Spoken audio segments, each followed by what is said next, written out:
Hi, in this video I want to go on to this idea of more of like the butterfly effect and how everything has a connection. And when it comes to the idea, something I say a lot, it comes to the idea that everything has an effect on each other, and how everything, even if you just say hope or pray, that can have some kind of effect. You can pray, obviously has an effect. Obviously you're not necessarily going to get exactly what you pray for or hope for, but those very things can change your perception, change an outlook, and almost in a way, self-fulfilling prophecy, cause you to do it based on your hope or wish, and almost makes it so that you take action as opposed to hoping for something to magically happen, and you take the action yourself, and it almost reinforces the belief that you had that your wish came true. And that's exactly a thought of things that happen, or it's something that already happened and you say it and then it already happened, and maybe it's a memory that you had, and it's a memory that you didn't necessarily remember that you had, and then all of a sudden you say something and it's a memory comes back, and that's exactly what causes subconscious memory then became conscious, and it's like, oh, that did happen, so therefore everything came true. Or you heard something on the news, but you predict something, and you go back and it's still on the news later, and it's all of a sudden, oh, I was right, oh my God, I predicted the future. No, it's just you heard it earlier on the news, and you forgot that you heard it on the news. You say something based on the subconscious memory you had, even though you couldn't consciously remember it, and then all of a sudden you see it back on the news later, and it's like, oh, I was right, I can't remember what I saw on the news, though. And that's exactly where that kind of phenomenon comes from. So it's about this idea of feeling more pain, and it's another thing I want to cover in this video real quick, is feeling more pain to get more gain. And that's exactly what we're doing. It's almost in a way hoping, the beaten wife syndrome. You want them to beat you up so that you feel something more in the end. You want them to love you, so you go through the pain and you feel the satisfaction. That's what a lot of broken people do, is they want the pain. It's not necessarily that they recognize it, but they're empty inside and they want to feel something, so that's exactly what they do. Same thing with people that cut themselves or are self-harmers or something. They want to feel something, I guess, and if it's not just for attention or whatever it may be, aberrant ideas.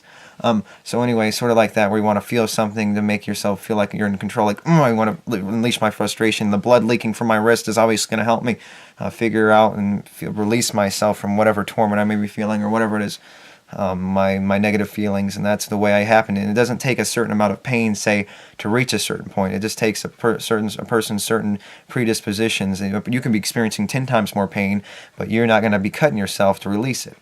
And that person can feel, prick on their finger and want to cut their wrists. Obviously, it's the idea of different pain and different thresholds. Your threshold that's 10 times greater than the other person is, say, a person cries when they see a bug die, and it's almost to the idea of equivalent to you seeing a loved one die, and they can be crying and feeling just as much pain as you. It's just their threshold is different, their standards are different, their standards are higher than yours, and your standards require a lot more before you start feeling the same thing.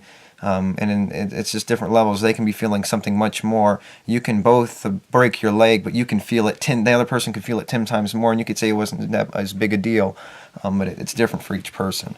And that goes back to the idea that people are just trying to feel more pain. That's the mechanism that's driving this game, is causing more problems so that we can feel something more. And it's usually just for almost like an addiction. You're trying to get some satisfaction, but you need the addiction first. You need to take the drug that you didn't need to take so that you can get addicted off it, get the low off of it, and start going back so you get the satisfaction again. And you start suffering based on this sort of like smoking, getting an addiction. You didn't need the addiction to begin with, but now you need it to feel good and feel like you just to maintain some kind of cognitive feeling of fulfillment. And without that, you start losing it. Until you decide, well, maybe in the end, quitting will cause more good and take away less pain. And at that point, it's about taking away less pain. And it's obviously the zero-sum game, and it's not about trying to do more good. It's about taking away less pain. In the end, it's about, okay, if I quit smoking, then that's going to cause greater, well, at least the idea of trying. Maybe you're different, but considering at least try, and in the end, it will make me feel better and more fulfilled, and it'll help me in the end more, as opposed to just continuing the addiction. Even though I just get minor gratifications, I get minor spikes, and I'll take 20 steps forward as opposed to taking 2 steps back, 1 step forward, 2 steps forward, 1 step back, and constantly, like, say, continue smoking. And especially just take 10 steps forward and get it done and over with, even though it requires more to get there. And that's exactly the point. So yes, that's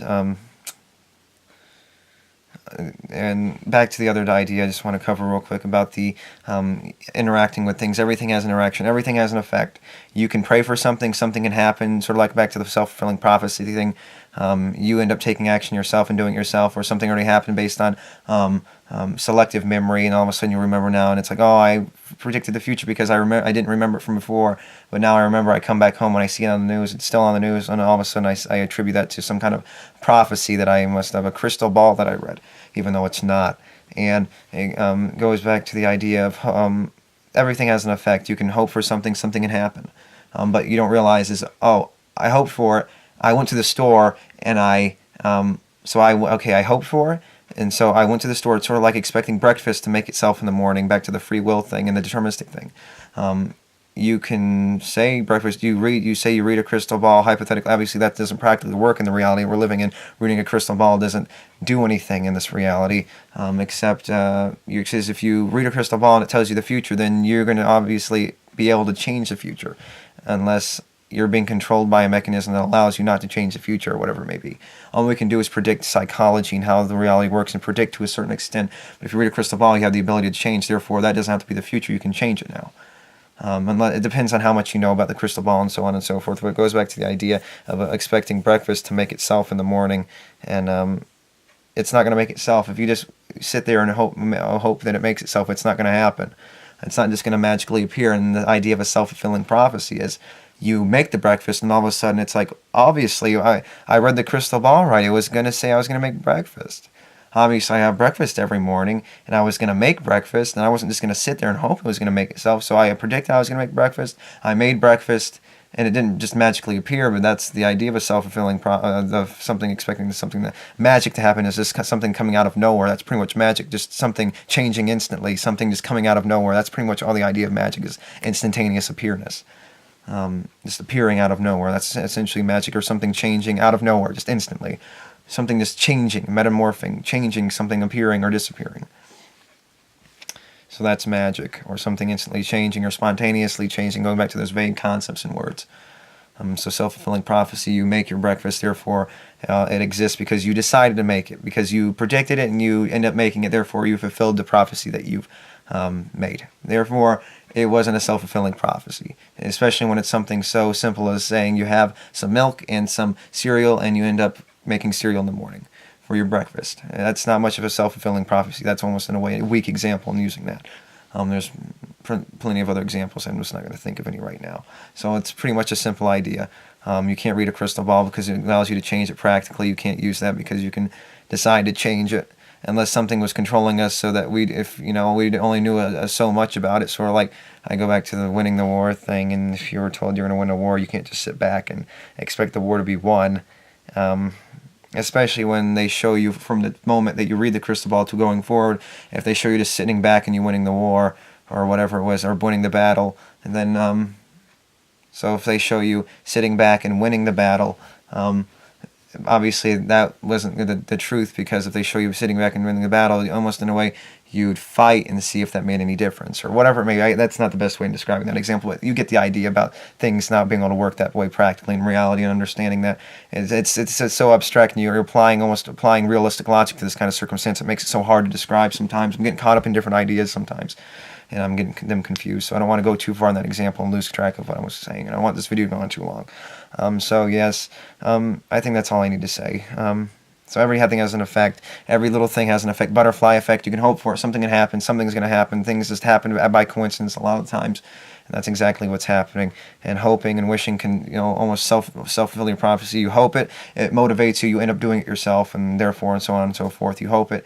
If someone hears you, they end up giving you your wish. And so, I mean, the things just happen based on the nature of the existence we're living in, based on how things have interactions, and based on interactions and bumping into things, and so on and so forth, and how things interact, and blah, blah, blah, interaction. So yes, that's exactly the point. That's all I need to say. Another one. So thank you, and until next time, goodbye.